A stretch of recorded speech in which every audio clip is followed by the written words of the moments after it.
Fala pessoal do YouTube, Ângelo do canal Japa Informática, e hoje vamos para mais um vídeo. E hoje a gente vai falar sobre os protocolos e as diferenças de protocolos de gravações que existem no computador.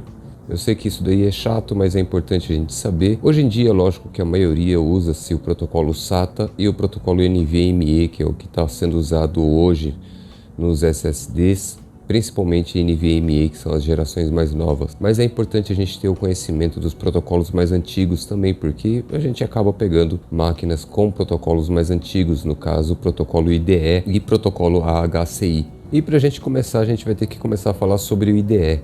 IDE, ele foi um protocolo que foi inventado para poder fazer transferência de dados entre HD, entre CD, DVD na época. Isso daí, na década de 80 mais ou menos, surgiu o protocolo IDE, que ele era conectado através do barramento paralelo ATA, ou em alguns lugares ele é abreviado como PATA, P-A-T-A, certo? Onde era conectado os HDs e drive de CD e DVDs. Existiram outros conectores também, como o SCSI, mas acabou que não foi sendo muito usado, e o mais usado foi o protocolo IDE através do conector paralelo. E ele funcionava muito bem para a época, porque ele tem uma taxa de transferência de 133 megas por segundo, que era o suficiente, porque um HD ele chegava entre 80, 100, 120, dependendo da versão do HD, chegava a 140 megas de leitura e gravação por segundo, então era compatível o tanto de taxa de transferência que ele tinha. Mas logo depois, no final da década de 90, se eu não me engano, começou a surgir as portas SATA, que aí a porta SATA você poderia comandar se você queria usar o protocolo IDE ou o protocolo AHCI.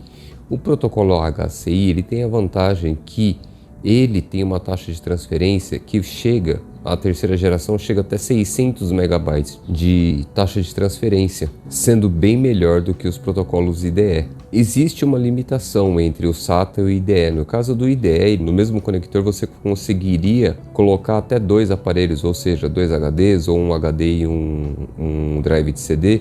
Já no SATA não, o SATA ele já é uma porta única para cada dispositivo, ou seja, uma porta SATA para um HD, uma porta SATA para um SSD, uma porta SATA para um drive de DVD. Porém, a taxa sendo bem melhor, acabou sendo-se a porta mais usada, principalmente combinada com o protocolo AHCI. E aí a limitação da velocidade já não passou a ser o protocolo em si, no caso, né, o AHCI, mas sim passou a ser o dispositivo de leitura e gravação, que seria o HD. Foi aí que entrou o surgimento dos SSDs, onde ele conseguia ter uma taxa de gravação e leitura chegando até 600 MB, né, no efetivo ali uns 450 megas, então você tem um desempenho bem melhor na hora da leitura e gravação e transferência de dados entre o armazenamento e o processador. E aí, por sua vez, a limitação já não deixou de ser mais o SSD em si, mas sim o protocolo. Foi onde entrou os conectores M.2, onde eles aceitam protocolo PCI Express, protocolo SATA e protocolo NVMe, que são usados nos SSDs de hoje. Tem até SSD, eu vou deixar umas fotos aqui, que ele funciona na porta M.2, porém ele não funciona com o protocolo NVMe. Ele funciona com o protocolo SATA, então tem que tomar muito cuidado na hora de escolher o SSD correto, porque tem alguns computadores que ele te engana. Inclusive tem um grande problema em alguns modelos da ASUS. Você acha que ele é um M.2 NVMe, compra um SSD NVMe, coloca e acaba queimando a porta. Ele queima tanto a porta quanto o SSD. Ele é um M.2, mas ele funciona somente com o protocolo SATA. Aqui tem uma tabelinha só para vocês terem uma ideia da comparação do desempenho. Na época do IDE, como eu tinha falado, velocidade máxima 133 megas por segundo. O SATA, no caso aqui ele está falando da SATA versão 3, em 600 megas por segundo. M.2 SATA é a mesma porque ele usa o mesmo protocolo.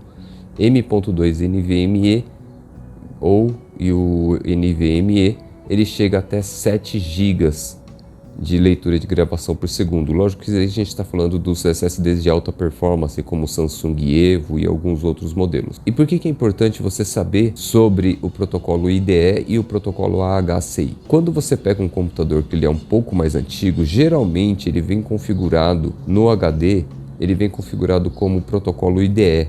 porque não fazia diferença na época, já que um HD tem uma taxa de leitura de 100 megas mais ou menos, não fazia diferença você usar um protocolo AHCI ou um protocolo IDE. Só que o problema está aí. Quando você vai fazer um upgrade num computador desse tipo, você vai tirar o HD e vai colocar um SSD. Se você não mudar o protocolo de IDE para AHCI, você vai estar com um SSD com leitura e gravação de 450 megabytes por segundo, porém num protocolo onde ele vai estar limitado a 133, então você não vai ter um ganho de performance, você vai continuar praticamente a mesma coisa que estaria com o HD, você vai estar num SSD funcionando na velocidade limitada de 133 megabytes por segundo. Outra coisa importante é um exemplo, tá? Vamos dizer que você tem uma máquina, vamos falar de um computador ou um notebook qualquer, que o Windows ele foi instalado e configurado com o protocolo IDE.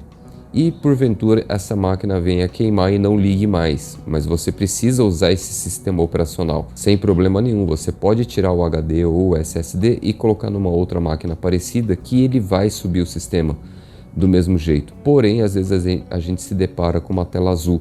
O porquê que acontece isso? O porquê o Windows ele está configurado em IDE e o computador novo ao qual você está colocando o HD, a configuração da porta SATA tá como AHCI, e aí ele vai dar tela azul. Se originalmente o Windows ele tá configurado como IDE, o outro computador que você vai colocar o HD para poder continuar usando o mesmo Windows, ele também vai ter que estar configurado como IDE, ou vice-versa. Se ele está como AHCI, o computador ao qual ele vai ser substituído também vai ter que estar com AHCI, senão ele vai dar tela azul, não vai iniciar o Windows da forma correta. Então essas daí são as importâncias de você saber principalmente o protocolo IDE e o protocolo AHCI para quem vai mexer com computadores um pouco mais antigos. Uma explicaçãozinha bem rápida sobre os protocolos, eu vou deixar o PDF para você poder baixar e poder dar uma lida aí com mais calma. E eu te peço que se você gostou do vídeo, deixa o seu like e compartilhe o vídeo,